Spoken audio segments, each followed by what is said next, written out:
All right. Well, thank you. Thank you, detectives, for coming and giving the presentation to everybody here and online. Just another example. Thank you, Home and School, for setting it up. It's another example of all the good work great work that Home and School does for the school district. So, thank you, and thanks for giving us the opportunity, Robin and Christina and all of Home and School, to give us an opportunity to give an update on where we are in terms of the bond referendum. There's been a lot of activity and a lot of conversations in the last few weeks concerning the bond referendum, and so we welcome the opportunity to come here tonight to give a brief update to those of you that are here and folks that are online. So want to give a big picture. A lot of you have already heard this. I'm sure a lot of you already know what the bond referendum is about. But I'm going to tread over some ground that you probably are already familiar with. And I have, Mick is here, Mick Weeks, who is on the board, and Dr. Courtney McNeely as well, who, if you haven't met her, she's our new superintendent, which she started in January, so just a few weeks ago. So, yeah. So where we are, we have a planned capital bond referendum. So what is that? What's a referendum? So a referendum is when the school district wants to do capital improvements, right? Meaning building structures or replacing equipment, repairing equipment. It's part of our capital budget. And the school has the option to put larger projects out for a referendum, which entails a vote in the community. And so the school comes up with various projects that it believes are appropriate and needed in the district, and the community has the opportunity to vote on those projects. And so when Joe Bollendorf got here in 2023, he was our interim superintendent that many, if not all of you, know, and he left at the end of last year. One of the things that the board asked him to do was to look at our facilities, look at our buildings, and examine whether and to what extent we needed to improve, update, repair things within our district. And we were particularly, as many of you know, there was a bond referendum in 2019 that didn't pass. So we familiarized him with that and made him aware of the new housing that is going to be coming to has come to Moorestown and will continue to come to Moorestown,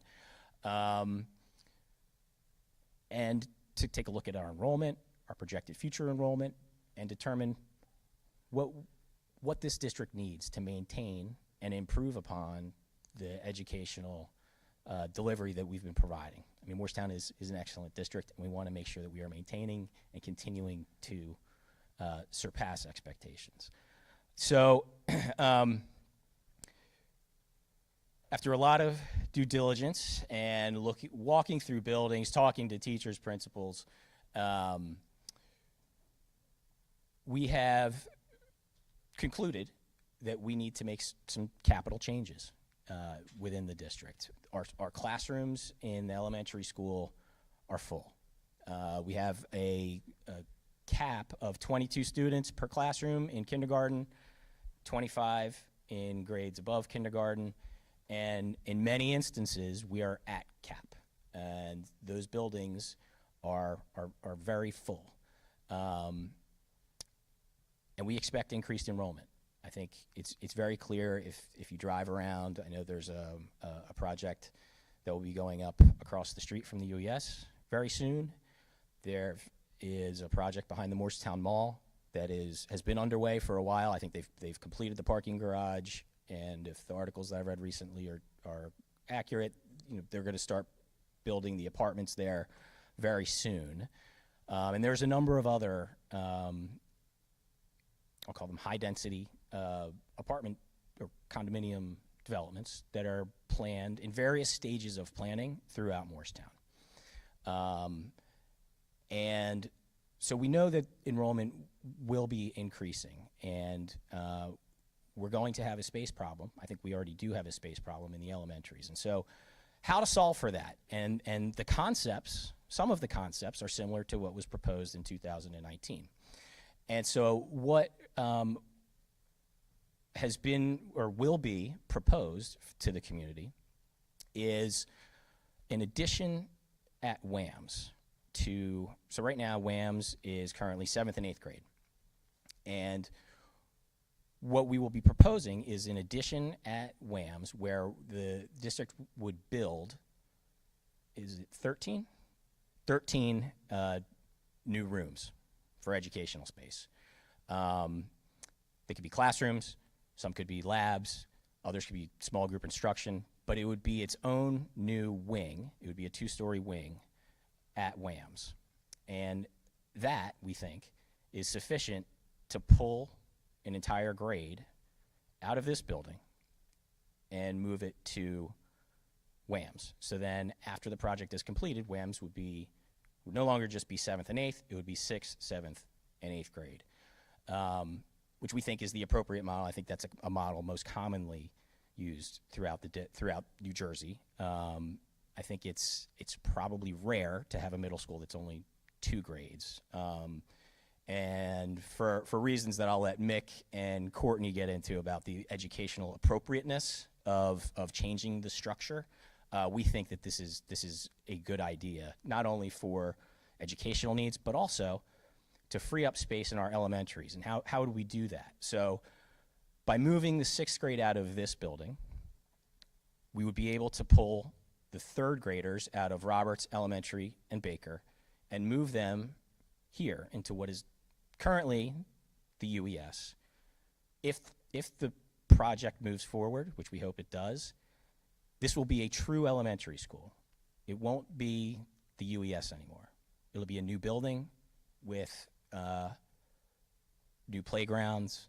The rooms will be reconfigured so that they are appropriate for a true elementary school. That would then move 3rd graders out of the elementaries and free up, I believe it's 4 classrooms in each building to allow us to do a number of things. Number one, it'll give us some relief in terms of our class sizes. Number 2, it would allow us to develop a full-day free kindergarten program. Now, most of our families that utilize kindergarten in Moorestown, most of them do full-day kindergarten anyway, but they pay tuition. This would allow us to make it a free full-day kindergarten program because the expectation is if it's free, we will get more enrollment in the kindergarten level. And so we are one of only a few districts in New Jersey. I think it's 7 or 8 that doesn't offer a free full-day kindergarten program. The governor, very recently, I think last week or the week before, in his State of the State address, had made it clear that one of his initiatives very soon is to mandate free full-day kindergarten, and I think mandate free full-day pre-kindergarten as well, or at least move in that direction. So this shift would give us the opportunity to prepare for that and be ready if and when we are directed to provide a free full-day kindergarten and potentially pre-kindergarten program. There would be changes to all of our buildings, improvements to all of our buildings, right? So we would reconfigure or make changes to the elementary schools in terms of making some of those classrooms that, for example, I think you need a bathroom for all kindergarten and pre-kindergarten classrooms. We would be able to re-outfit some of the classrooms that may not have a bathroom to include those. There would be other improvements as well. Some of the more boring things at various buildings, it would be new roofs, HVAC units, boilers. These are all things that are at or near their end of life, but things that we have to replace. And so that is part of the proposed project as well. When we bring a new grade, right? When we bring the sixth graders up to the WAMS campus, that campus is obviously shared with the high school. It's going to increase traffic. And if anybody's driven by the WAMS or high school campus around 7:15, 7:30 in the morning, it's very, very congested. And so part of our goal in doing this project is to improve traffic flow, especially because there will be a whole new set of parents coming to this to the WAMS and high school campus. One of the ways that we are proposing is to pull cars off of Bridgeboro and Stanwick Road. Right, that's where the congestion happens under the current configuration of pickup and drop off. There's a lot of cars stacked on those roads. So our plan is to reconfigure the traffic flow around both campuses, both the WAMS campus and the high school campus. As it pertains to the high school, and this is a subject that has been discussed a lot lately within the community, with us, and something that we are taking the comments very, very seriously. But as it pertains to the high school campus, to accomplish an increased traffic flow, what we are proposing is to move the bus depot, and by that, I'm referring to sort of two elements. There's the area where all the buses are parked, and if you're familiar with the campus, those are parked closer to the lacrosse and soccer fields that line Bridgeboro Road. So what we're proposing to do is to move those buses out of that location. What many may not know is there's also a bus maintenance center and transportation office located in the high school. So if you're heading to a football game and you're heading towards the back of the high school campus, if you're following the traffic rules, you make a hard right as you head towards the football stadium, and on your right there is the current bus maintenance center, and there are some other I think custodial maintenance type things that are back there as well. It's in the high school, and so if a bus needs to get repaired, the bus pulls back there, pulls into a maintenance bay within the high school, gets the work done, and so that space within the high school is not used for educational purposes. That wing is dedicated really just to bus maintenance. It wasn't like that when I went to high school there. I graduated in '95.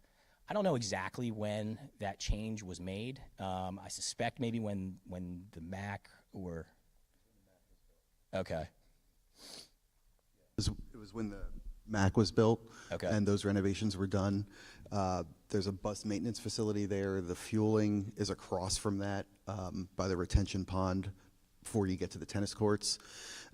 There's also a loading dock for the high school there. The only thing that is still there from when we went to the high school there is the wood shop. But what was the metal shop is now being used as a maintenance facility. So all of the earth moving, mowing equipment, all of that is there inside that building. So along that row, you have the wood shop, the maintenance facility, the loading dock, and then the bus repair facility. Across from the bus repair facility in that wing is the office where the transportation staff is, and then there are 2 computer labs, and then you get to the cafeteria coming back up the other side. Okay. So what we had initially proposed was to move that bus maintenance area as well as the buses themselves to this campus, to the UES. And there are There are 2 soccer fields behind the UES. I think they're not regulation size soccer fields. I think they're a little smaller, but they're currently back there. And what our initial proposal was to put the buses back there, to pave a certain area back there, put a the maintenance facility back there as well, which would obviously reduce the amount of grass back there, but still provide enough space to have a single regulation soccer field. What that would do, by pulling the buses off of the high school campus and by moving the maintenance center out of the high school building, that does a lot of benefit logistically and curricularly for the school, for the district. So, as I mentioned earlier, improving traffic flow. We want to do that at the high school campus, and by moving those buses out of there, our traffic consultants they're still coming up with various options, but if those buses aren't there, we can really improve our traffic flow around the campus and pulling cars, as I said, off the road and get them onto campus to facilitate a more efficient drop-off, pickup, get cars off the road so that people can actually pass on Bridgeboro and Stanwick without pulling into the shoulders to pass. The other great benefit, and I'll let Mick and Courtney jump in here, is what we could do with the space that's freed up by moving the maintenance piece out of the high school. Okay. So I did just recently go through that space in the high school and talked with the principal about ideas about it. Now, none of this is certain or set in stone, but some of the ideas he had were to reclaim that space and use it for what's called a multiply disabled program, MD students. We're currently, I always get this number confused, how long do we have to keep students that are in that program? Up to 21 years old. So there are students that are continuing to come and we provide services for them. So Mr. Seibel talked about how in the bus maintenance area, which is actually got a lower floor and a higher ceiling than a lot of the other space, maybe creating a loft space where there's on the lower part, a mock-up of a workspace, of like a retail space or a workspace somewhere where students like that may be working, and teaching them work skills, and then maybe in the upstairs loft space, a living space, teaching them independent living. There were some other ideas he had about working with those groups of students, but those were some of the main ideas. Across from that, where the office is now for the transportation people, those could be meeting rooms, those could be small group instruction rooms. And the nice thing about it was it has its own separate entrance. So it could kind of be a self-contained area and allow those students to kind of feel like they've matured into another part of the high school program, not necessarily having to come in through the front doors. In addition, he talked about our non-traditional students, maybe in a night school situation, that space could also be used for them, and they would have their own separate entrance. It would be better for security, keep it away from other activities that may be going on in the schools. So he just thought it would be a really great opportunity to repurpose that space and use it effectively for delivery of instructional programs. The wood shop area, he showed me, the wood in there is probably original or to people that were there way before us. But I was there in the 80s and the floor looked still the same as it was in the 80s. So there are really some upgrades that need to be done in all of that space to make it more appropriately used. The labs across the hall, those could be converted. Right now they're just computer labs. Oh, and they're actually in the old wood shop space, there is a STEM area, but it is the most dark, dank STEM area I've ever seen. And it looks like it was basically just shoehorned into that space, but there could be appropriate space for it. So those are just a few of the ideas we talked about in the 20 minutes we spent walking around there. We also talked about the cafeteria and how, because the cafeteria joins that wing, and how the cafeteria could be reconfigured and expanded to provide better service and upgrade the kitchen facilities as well. So lots of different improvements there. You know, Mark, I thought you talked really well about what all the improvements would be at the other schools in terms of academics. But one thing that kind of applies to all the schools, I'll say this part briefly so we can get back to this and get to some questions, but basically the way we do instruction has evolved over the last 30 or 40 years, and more students are staying within the district for services that back when we were here in school or before that would have gone to other places to be served. But our special education team and our general administrative team has done a really good job of making appropriate use or making appropriate situations for those students to be educated within our buildings. By doing that, there are some rules and laws about that. So sometimes we're doing small group instruction in spaces that were designed for large group instruction. That's inefficient use of space. So among the things being done, proposed to be done at all of the schools, is to appropriately size the space for the classes that need to be in there. So we wouldn't be using large rooms that could accommodate 24, 25, 26 students for classes that are limited by law to 12 or 16 students. So those reconfigurations would also free up space for us and allow us to continue to expand programs and also deliver on the programs that we've been used to having here in Moorestown. I think one of the things, Dr. McNeely, I'm sure has seen this, Mr. Bollendorf talked about it a lot. We offer a lot more here than pretty much any district in the area. And we want to be able to keep doing that. And so as our population increases, in order to continue to provide that level of service, we're going to need to most effectively use the space we have, reconfigure space so that it's most efficiently used, and then add the space where it's needed. So that's really the top priority in the referendum. So just wanted to add that piece. Thanks. And there is a lot of information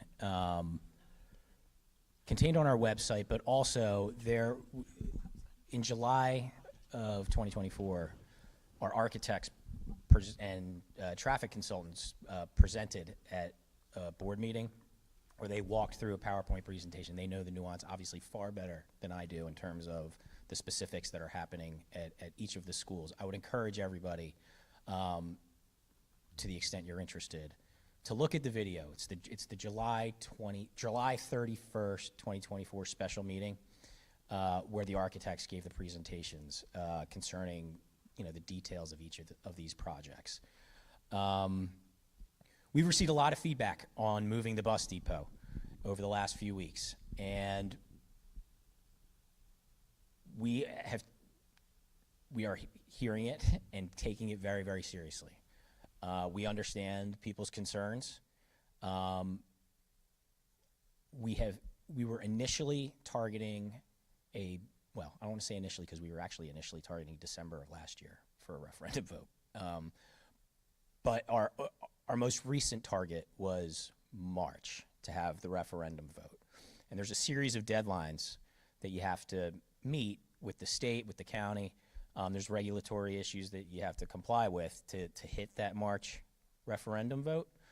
One of which is submission of the project applications to the state, and the state advising us how much of the capital projects the state will fund. So that's the benefit of a referendum, is that the state reviews your application, your proposal, and some of those costs will be eligible for state reimbursement. And our hope was to get the state's commitment on funding by November or early December of 2024, so that the board with administration could come up with exactly the projects that we wanted to put forth for a referendum vote. We didn't get the state's commitment letters. Commitment is probably not the right word, but their preliminary eligibility cost letters. We didn't get those until 2 Mondays ago. Maybe it was last Monday. But in any event, it was just a couple days before the board's next submission to the state was due. And we didn't feel comfortable, particularly with a lot of the feedback that we'd received concerning moving the bus depot. We didn't feel comfortable that we had enough time to formulate those questions, to digest everything that the state had told us. And so we have delayed the referendum till at earliest September of this year. And so that's the next available date that the board could hold a referendum vote. So we are targeting September. Our hope is to have the vote happen in September. But as it relates to the bus depot, we administration has taken those comments. We, before proposing the UES as the location for the bus depot, administration had looked at other options. They're doubling back on those efforts and re-examining things that we've looked at before, looking at other options, and I can assure you are taking very serious and hard look at what we could do with that space. And I know it can be frustrating because it's not like turning on a light switch where we can say this is what we found a different solution and this is what we are going to do. It takes a lot of time, and so appreciate everyone's patience as we let Courtney and her team do their work with our professionals, including our engineers, environmental folks, and the like, to explore what other feasible and good alternatives are available to us. I don't know the exact timing. If we are to hit the September referendum vote, I don't know the exact timing of when we would need to have our questions by, but if we do submit a new project application, is it March? It's March, and that's Okay. why I grabbed the mic, just to remind you that the very first deadline that the board has to work to is resubmitting if there are any changes to the projects. And so that is a March timeline to get that started. And then I don't know exactly the date when we would have to get the questions in, but it would be a similar matchup to when we had March. I believe it was 60 days before the vote, Right. so it would have to be in July Okay. to be able to have a September vote. I'm pretty sure that's what I recall. So, yeah, the county clerk needs to advertise it, print ballots, do all of those things. And I believe that was a 60-day timeline. So, yeah, we'd have to have everything. We'd have to know the questions, have our bond counsel go through that, review everything, actually put the language of the questions together. All of that would need to be done. It's August, so really feasibly the end of July. And we would need, if we submitted anything back to the state by that March date, we would need to have that back before we could do any of that. So hopefully by submitting by March, we would have all that information back by July, but we know they're severely backed up, which is why we didn't get the letters in the first place on time. So it's still a very tight timeline, and there's a lot of work to do. Right. So that's where we are, and I know most of you have heard this over and over again. We've gone to the home and school meetings. I think there's six per month, and I know Joe had attended almost every one of them to give an update on where things are and give details on the project. So I know many of you are very familiar, so I'll try not to retread old ground. But we're here. We want to continue talking, hearing from everybody, hearing what your thoughts are on the projects. As we reconsider what we're doing with the bus depot, but we want everybody to feel confident in these projects and to feel comfortable with them. And so we're here tonight to answer any questions you have. I can't promise that we'll have answers to all of them, but those that we've got answers to, we're happy to do that. So unless you guys have more. I actually do. I'd like to talk about the next steps in communication and where that's going to go. And so there have been a lot of questions in the community, kind of twofold. How can I help? What's the timeline? Are you going to consult? There's all kinds of different questions out there, but really they're coming from two places. How can I help? And what are those timelines? What will happen in the future, and how are you going to communicate it? And so one of the things I'd like to just reassure you about is I know that everyone is anxious and excited to get involved and to provide even more feedback for us to consider. But right now, we need to have time for the board to work through the time that they've given us all to really consider these things and to receive the feedback and to look at the projects again and to, as Mark talked about, we met just today to re-explore some more sites and determine what it could look like relocating the bus depot. And so with all that said, I know that it's hard to wait, and I know that it feels like we're announcing a referendum and then there's a pause. But we aren't taking a pause in that communication. What we are doing is saying, give us time to absorb it, let us take a look, and we will reach out for that consultation piece when we need it. We know we have an entire community of experts that will work with us and support us and help us. We also know that you're anxious to be able to spread the word for us, and in doing so, we've started the website. We also will re-engage our community ambassador group to help us go over a more detailed communication plan. I'll continue to communicate with you every couple of weeks as more information becomes available. In fact, my next letter will be out either tomorrow or on Monday, and re-engaging that community ambassador group as soon as next week. So we're making plans to do big things, to make videos of the spaces that Mark talked about being the now problem that Joe always framed for us. The tour that Mick took, that he was able to really understand what it would mean to relocate those spaces and bring them back instructionally, we want to share that with you, and we will. Where there's a little bit of time between now and the vote, and we want to make it very community friendly for you to understand the questions as they're put forward, and to know and feel confident in giving us feedback and working with us to support the referendum and also to spread the word for us. And so I just wanted to reassure you that, yeah, it feels like there's a tiny pause right now, but it hasn't been that long. It's been about 3 weeks since we started this journey into postponing the referendum to take some good looks at what the projects would be. Now the board needs time, and I'll continue to communicate through that time as it goes. There won't be surprises. You're going to be well informed. So I wanted to assure you of that prior to us getting started on the questions, because I do think that's where a lot of the questions come from, is concern that there might not be time to be heard. I want to assure you that you're heard, and we will be utilizing our amazing community to work with us on this very necessary project.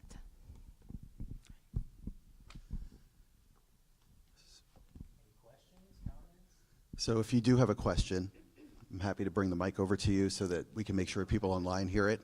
Well, if you speak without, the people online can't hear it, so. Just a quick question about how are you guys communicating to the community? Yeah, I'm new here, that's why I'm trying to ask. I went to your website to look for the information. It was very hard to find any information to begin with. I went back to last July on the meeting notice, and there was no reference about this bus depot at all. So I'm looking for information. Okay. Just bear with me and let me know how I can get all the information you have on this. Yeah. On our webpage, there's a top search bar, and it says referendum, and there's 2 little stars next to it. Kind of sticks out a little bit. It's near the area that says students, parents. And if you click there, we are constantly, as late as just a few minutes ago, updating that website with current information. And you can scroll through. It details all of the presentations. That presentation that Mark referenced is there not only in video, because that might be hard for some of us to find, but it's also there in captured PDFs of what they presented, so you can take your time and go through it. All of the presentations that we've done, all of the information is there. And we are actually adding one more section to talk a little bit about some of the places we've explored, and the places that we have come out to communicate where we'll be next, and there'll be an events tab kind of added there for you. But that is the best place to go. And the other thing to do is, if you are still, challenged to find what you're looking for, it's okay to reach out to us. I get emails every day, and I'm happy to answer them. Yeah, the meeting notice for the board would be just some of the different submissions that we had to have. You wouldn't be able to see many of the details, but on the website there are many details, and that is a constantly evolving site that's pretty dynamic, actually.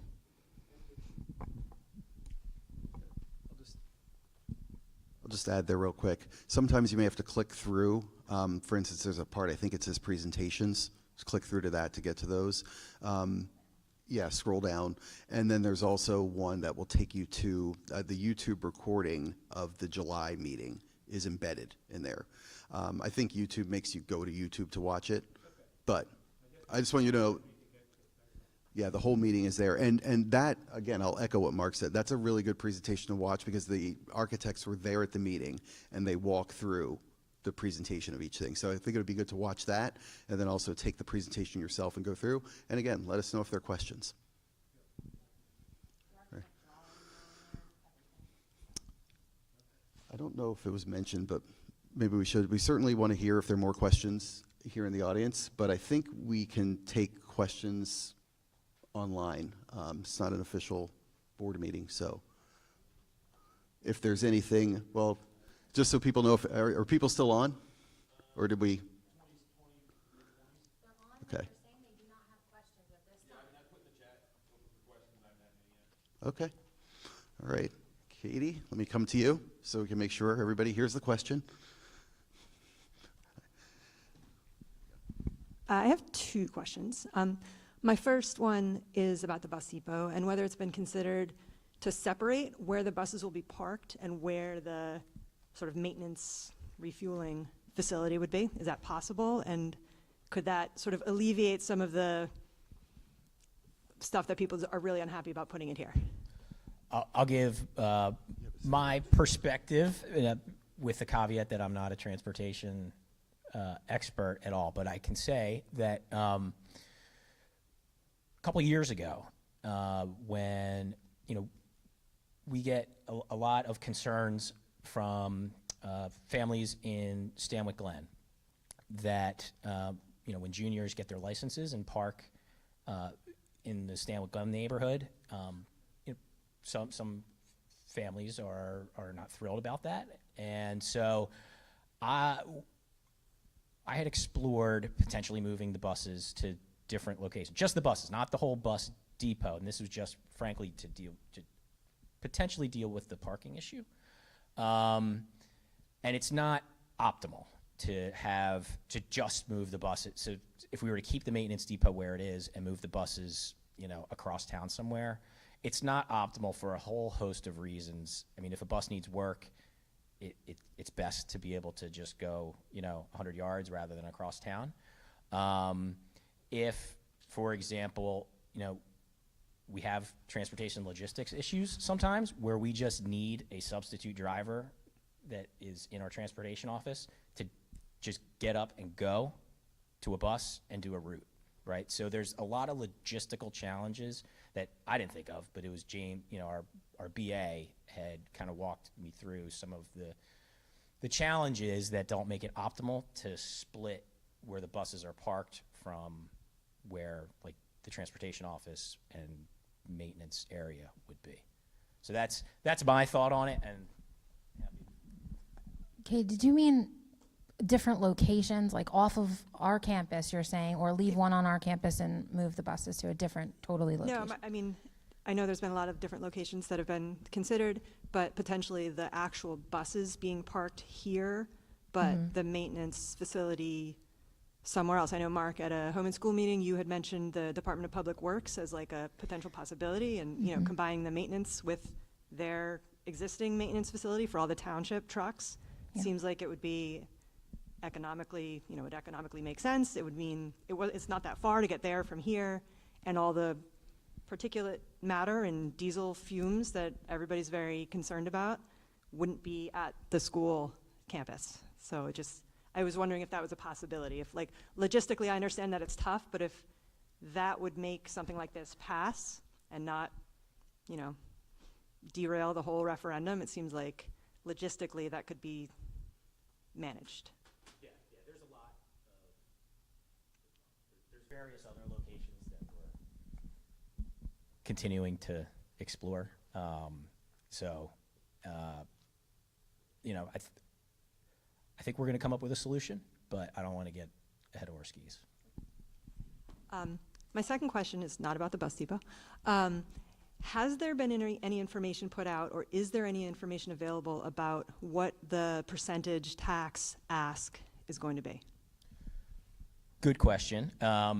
We don't have that yet, and one of the reasons is I think it's important for us to have the final projects lined up that we're going to ask the community to vote on, because the vote could be one question, right? We decide we think all of these things are critical and all of them should be part of just a single question, right? Or we could break it up into separate questions.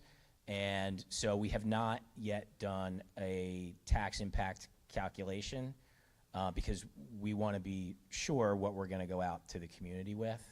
You know, my hesitation personally in doing that is, you know, if you put a number out there, that may just become the number that sticks in somebody's head, and it might change. And so I'd be more comfortable doing it once we have certainty or closer to certainty as to what exactly those questions are going to be. I think at that point we will put out. We certainly wouldn't go to a referendum vote without people understanding what the tax impact is going to be. That's what I thought. I just seen some numbers online that I couldn't figure out where they got. So I will say too, there will be, as I think there was last time, a way to go in, put in the assessed value of your home and your land, and then have it spit back out. This is what your tax impact would be. One other thing I know Joe was fond of mentioning, and I think it's really important to mention, it's been a significant amount of time since our last referendum. So this referendum would be coming on the heels of some of that debt getting retired and fully being paid off. And we were very mindful of that. And there are different ways you can do the funding without turning this into a finance class that I really am not qualified to teach. There are ways of structuring the debt so that as more of that debt from previous referenda comes off, then this debt ramps up. So it's called a non-conforming issuance. And it just means it's not even through every year. It can start lower and then add. So the reason for doing that, of course, is to minimize the change in the amount of tax. So that's I think, also something, you know, we're trying to make sure we work into it. As it gets closer to the time that that number is put out there, we will commit to having, you know, someone talk to you about the numbers and how to find out what that means for your specific household. And we will have Mr. Heiser with us to talk about that, who can knowledgeably do so, as well as other experts that would need to kind of explore all the options with you once we're a little closer to a final number. Someone who's more of an expert, not a dilettante. Additionally, we do know, you know, some of the state funding formula for this, that we get more money for renovations, right, and a different amount for additions. So we've maximized that by putting the projects in separately to see how they fall and to determine, as the board deliberates and figures it out and represents the community in that discussion, exactly what projects can go in and what they would look like as a tax impact. So it was a good move for the district to put forward the projects separately so that they could determine and represent the community's needs and the definite needs of our district. Any other questions here? Okay. That's good. Get my steps in. So I've actually also got two questions. I'm on the website that the superintendent directed the first gentleman to under the referendum. My question is, and you may have just kind of answered it, as we get a little closer, will it be released in terms of the finances, the breakdown of cost per project? As opposed to, we've heard the top line number at certain points, but does it go into more detail? We're working on what information and when that's going to come out, because as we get closer, we're going to try to be as open as possible about those numbers. So I think we're not really exactly sure right now how that information will come out. We've had a lot of requests for it. So we're exploring our options on that, and we want to be as open with the community, of course, as possible. So on that website, we would hope to have a finance area where we can, you know, figure some of that out and let you know when it gets up there. I'm not in charge of the website, but I think it would be important that we have a breakdown. For things that we're asking the community to support, to me, it would be very important. I would want to see that information. Yeah. So. Certainly. I borrow that real quick. Oh, sure. To answer your question. So the last time we did a referendum, that detail was there. And we actually talked about, like, you know, this piece, it was safety and security is this much, and here's how it breaks down, and here are the things that it will contain. I don't see a reason why we wouldn't do that again this time.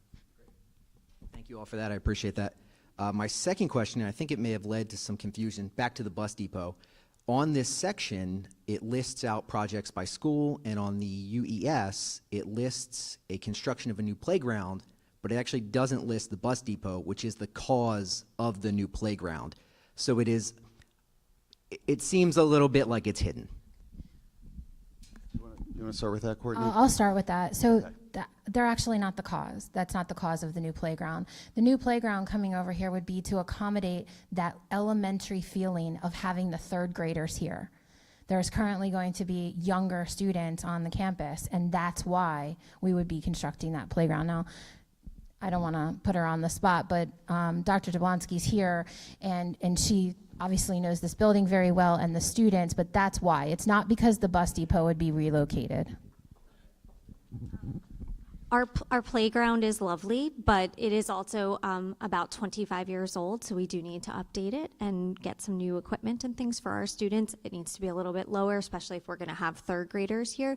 But we also, one of the things with our playground is that it is not always draining. So we really need to do some irrigation, or I guess irrigation is the better word for it, but so that French drains and things like that, so that it will actually drain, so that our students can go out there more often and it's not flooding. So that's part of why we need a new playground. And then we're looking at, as we're thinking about our new playground and what we would be doing, for our third grade, maybe we might have a different area where they would have different playground equipment that would be smaller, more appropriate for them. But we still need good things for our fifth graders who are going to be much bigger. So it's just about thinking about that size differential for our students and how we can support them the best. Bus depot would be on the other side of our fields. We would still get a really good size soccer field and some additional part of the field as well. But the bus depot would be in the back as far as I've seen in the plans. Thanks. I would also just add to that, the playground was in the last referendum too, because of the reconfiguration. That's the primary reason for it. So anyway, I didn't mean to cut you short. I just wanted to let Dr. Jablonski get in. But if you have more questions. Yep. Yeah, sorry, just my quick follow-up is a question. What's the best way to find information? Because I think to his point, the crux of it, I think, was that the bus depot information isn't really on the referendum website. And as someone who lives nearby, it's concerning that even when I'm searching for the information, we can't really seem to find it.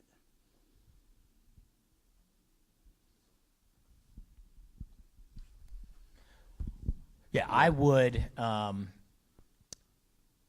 again, I think the July, and I know this is like, you're telling me to go dig through, all these various clicks and links. But the July 31st, 2024 board meeting video, it's, I don't know, probably an hour and a half or so, where the architect, George Duthie, provides a fairly detailed walkthrough of the various projects, and I'm sure the bus depot and other things were discussed there, but I think that might be a good place to start. Candidly, I haven't been on our referendum website recently, but I know that Joe Bollendorf, before he left, had done some. He did like one long video, sort of walking through the why, and there were separate like vignettes that he did to answer certain questions. I don't know if the bus depot was one of them, but I would, again, encourage you to look at the July 31st meeting for the most detailed information I'm aware of about it. And I could save you a few minutes. The presentation starts about 20 minutes in, 21 minutes in. So just skip past that. If you don't want to hear all the boring stuff at the beginning, get right to the presentation. It's up there in PDF form, so you can scroll down to where the bus depot is discussed. And again, like we said, we're considering feedback, right? So if we need to put some more things on the website, we got your feedback and thanks. And we, like I said, changing all the time, changing as of tonight. So we can get more information up as necessary, for sure. Any more questions? Anybody else?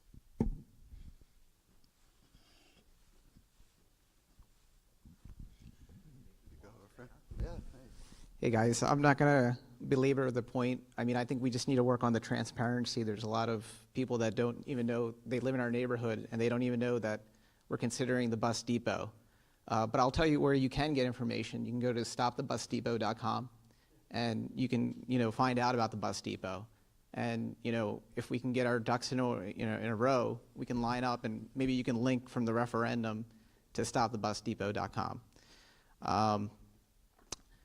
The state funding that you guys got back, I know that there's been a lot of questions about when we're going to find out about that. I mean, let's just put out that material now so we can, begin to, digest that information. I don't think that we should, hide that from the public. So I think that's kind of what, that's some feedback that I have. That's all I have.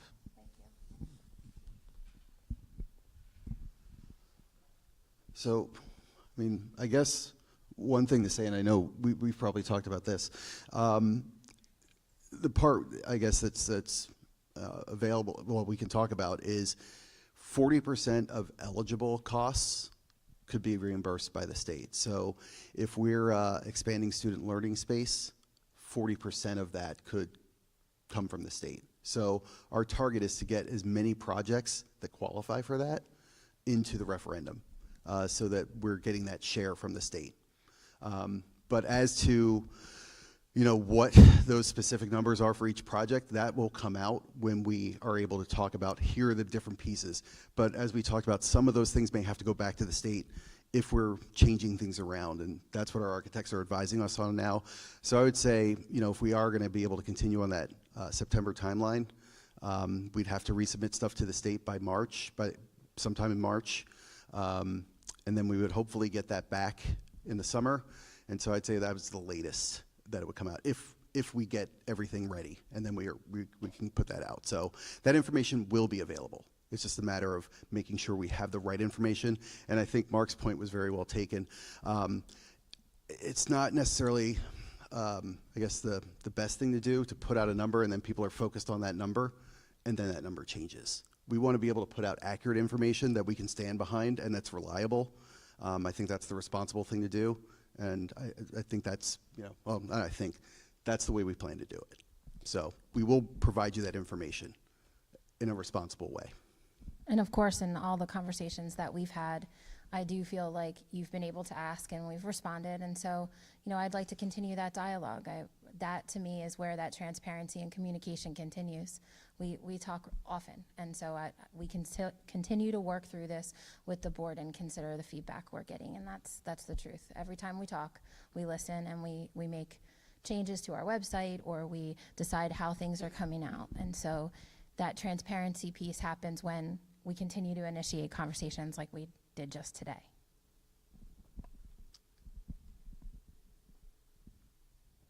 Anybody else want me to visit them? Microphone? Okay. All right. Anything online? Great. Well, we don't need this anymore. Well, thanks. Thank you. And, please reach out. I know